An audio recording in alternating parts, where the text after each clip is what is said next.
Brazilian football তারকা Neymar ভক্তদের জন্য দুঃসংবাদ।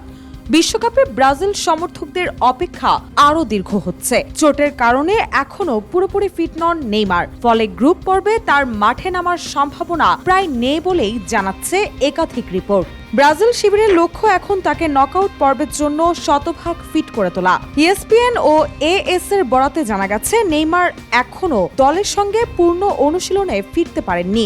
গ্রেড 2 কাফ ইনজুরির কারণে তিনি ব্যক্তিগত রিহাবেই আছেন। এমনকি মরক্কোর বিপক্ষে প্রথম ম্যাচেও তিনি বেঞ্চে থাকলেও খেলার মতো অবস্থায় ছিলেন না। এদিকে কোচ কার্লো আনচেলতি এখন ঝুঁকি না নিয়ে দীর্ঘমেয়াদী পরিকল্পনা করছেন। ব্রাজিলের জন্য এটি বড় ধাক্কা হলেও দলীয় ভারসাম্য ধরে রাখাই এখন মূল চ্যালেঞ্জ।